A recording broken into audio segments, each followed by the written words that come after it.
I know I say every week that this little portion is for the children in all of us, and this week, I really mean it. This is for people of every age. So, I could take us through a guided meditation of the beautiful prayer that is Psalm 23. So many of us know it and love it, and it's so beautiful. And it's also really foreign. I mean, how many of you know shepherds, like real shepherds that take their flocks out grazing? Okay, yeah. So, this prayer meant so much to a pastoral people in the ancient Near East. Everybody either knew or was a shepherd. They knew what it was like to guide their sheep and really like put their bodies in harm's way, right? Like it was between, the shepherd was what was between the sheep and the hyena type thing. And nomadic people kind of grazing their sheep from land to land, the sheep really depended on the shepherd. This is all really foreign to us, besides what we pick up at church maybe, or Sunday school. So I invite you today to take Psalm 23 and kind of turn it upside down. On the back of your bulletin, there's a little worksheet. And it's an invitation to playfully and prayerfully reimagine who or what is the Lord to you? Or who or what would you like the Lord to be to you? As I was thinking about it this week, I was thinking if I were to rewrite Psalm 23 for the 21st century in my own life experience, I might say, the Lord is my grandmother. There's always food on the table, and she loves me for all of me, not in spite of my faults, but because it's a part of who I am. The Lord, my grandmother, sees the best in me and calls that forth. Or another way of putting it might be, the Lord is my teacher. I shall not live in ignorance. The Lord empowers me and teaches me to find the next right answer. And so we can call upon maybe our good experiences and relationships to give language to who God is to us, or who we would like God to be to us. Or maybe God fills in the gap of a mother or father or a broken relationship that we would like to make whole, but isn't. And so God could be our father or mother, the one we can rely on. Use your imagination, creativity, your heart's desire. And this morning I wonder, who is the Lord to you? Amen.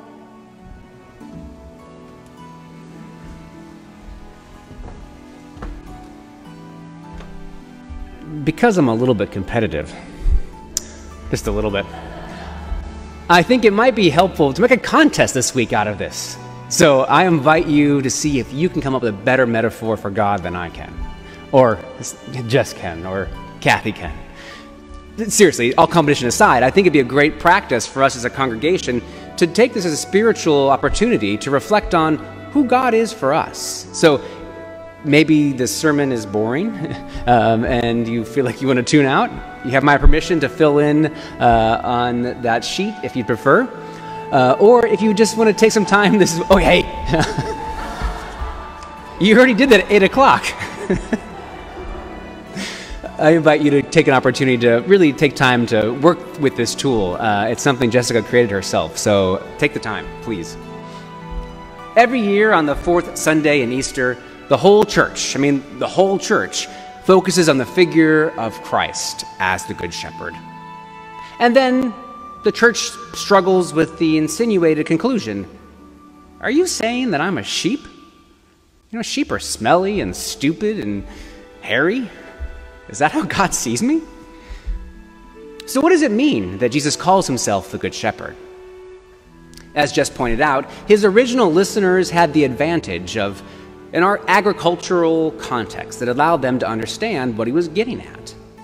Their constant contact with sheep and shepherding would have given them a picture of the type of caring protection that Jesus was espousing. They would have known the best shepherds were the most anti-social and so committed to their flock that they forsook the company of other humans to so care for their sheep. They would have known just how dedicated a good shepherd was, knowing the flock well enough to make up nicknames for them, so invested in them that they were willing to risk their lives to protect them. Their livelihood, in fact, their identity. But they also would have been shocked by what Jesus was saying this morning. Although the Hebrew scriptures are replete with this shepherding metaphor, including the 23rd Psalm we heard, there's really only one truly good shepherd in the Hebrew Bible. That's God. So what Jesus is suggesting in this simple metaphoric statement is something different about his relationship with God and who he is. In calling his disciples sheep, in calling us sheep, Jesus is asserting his divine sonship. He's also expressing God's commitment to know each of us by name, to know us not from some remote and comfortable location far away, but from here, from the wilds of our lives, to know us, to know our patterns, to know the way we move and think. And that's what this text is all about. That the feeling the psalmist is trying to paint for us, a caring and loving God who resides with us always, who cares for us always, a shepherd who knows us, nicknames us by the ways in which we act. It's no accident that the 23rd Psalm is universally read at funerals, where it assures us that God is with us when we need God most, in death's dark vale, when we feel pain and experience loss. What we crave most is to be known, to be accepted for who we are, to be seen, to not be alone. And that is what the Good Shepherd does. In the burial rite, the commendation prayer concludes the service with these words: "Acknowledge, we humbly beseech thee, a sheep of thine own fold, a lamb of thy own flock, a sinner of thine own redeeming." Acknowledge, a sheep of thine own fold. It is true in those moments, and it's true every day. Through Jesus, God knows us. God understands us and acknowledges us at the most dark and most broken and most sinful parts of ourselves, the parts that are unreconciled, the parts we wish no one else knew about. And we're loved not despite ourselves, but for ourselves, warts, wrinkles, and all. Good Shepherd Sunday is not merely an opportunity to reflect on the protection and care we might feel coming from the Good Shepherd himself alone. No, it is also, as the epistle reminds us, an opportunity to walk in the footsteps of that shepherd. As the epistle said, we know love by this, that he laid down his life for us, and we ought to lay down our lives for one another. How does God's love abide in anyone who has the world's goods and sees a brother or sister in need and yet refuses to help? Little children, let us love, not in word or speech, but in truth and action. As this passage suggests, we too are called to follow the Good Shepherd, perhaps as courageous sheep, or maybe a better metaphor is sheepdogs. I'd much rather be that than a sheep. But in either case, we are called to be God's agents of grace in this hurting world. And God uses us to love even when we're most vulnerable most broken and most hurt. To be a shepherd like Jesus does not mean we have to be perfect. It just means that we need to open our hearts to love and to lay down our lives. Whether literally, I don't think that generally means the case, but at least metaphorically, lay down our self-interests, lay down our expectations and our objectives for others. All this means that we have to open ourselves up to the creative, active power of love. We start this process by resisting the call to self-preservation and conflict avoidance. We have to move beyond turning a blind eye to the hurt and injustice around us. And to do this, we need to wake up, to quit our rationalizing, to quit making excuses for ourselves, and begin to actively listen and see those around us. Martin Luther King Jr. knew a thing or two about this active kind of life that necessitates that one lay down one's life. His actions further validate his words. He once wrote, "Love at its truest is an overflowing love which is purely spontaneous, unmotivated, groundless, and creative. It is not set in motion by any human quality or function of the object. It is the very love of God operating in the human heart." I love that. It is the love of God operating in the human heart. Wow. This work towards a just and loving society starts at home with our own families, especially when we refuse to allow any members of our families to be stigmatized as the black sheep of the family or to be thrown away. So even though it may feel like we're on the outside, herded together, feeling weak and fearful, I think it's time for us to leave our shepherd metaphor behind. Perhaps it's time to move from the pasture into the home. As a parent, I often feel that parenting is a lot like shepherding. Like being a shepherd, being a parent is all about an identity shift and the way that this changes the world for us, the way we live and move in through it. You don't need to be a biological parent to understand what parenting is all about. If you're a teacher, if you're an aunt or an uncle, if you've just seen someone around your life that you've needed to care for, you get the image. It's an unending and unrelenting job that requires total investment from ourselves.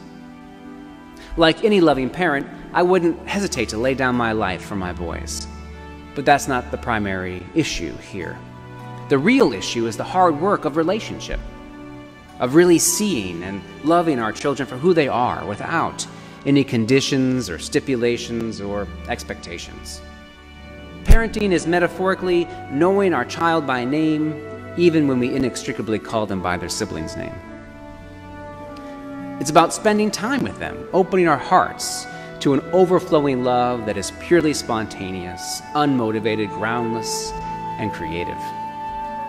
Of course, this is easier said than done, especially when children misbehave, when they fight with their siblings, when they lie to us, when they don't meet our expectations, and of course, when they become teenagers, like happened in my household this weekend, when Aiden turned 13 yesterday.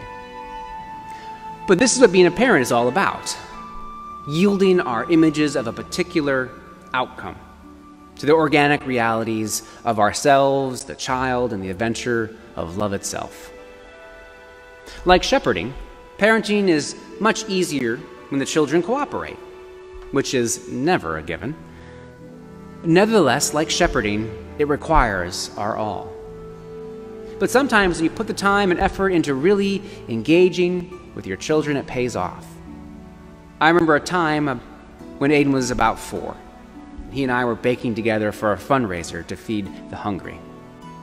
After explaining what we were making, I told him why we were doing this, to raise money for people who were hungry and needed a little help. "Sounds like a good idea," he said.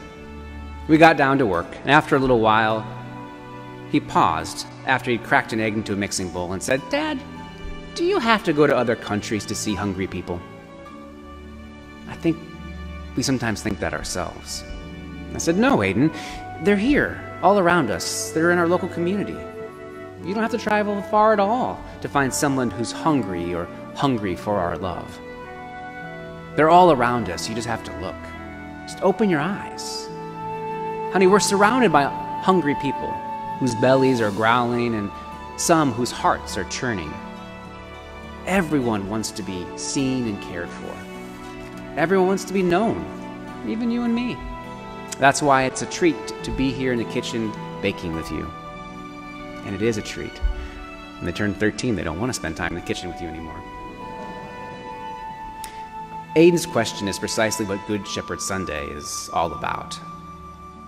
Where are the hungry people in our lives? Where are the hurt, the wounded souls that need tending? How can we be a vehicle for God's spontaneous, ungrounded, and creative love? Well, I think it all starts with awareness. Instead of counting sheep to fall asleep, I think we need to count the sheep to stay awake, to wake up. Think of the sheep in your life. You know who they are. The ones that wander off, the ones constantly bleating in your ear. How can you serve them? How can you reach out to them? How can you love them?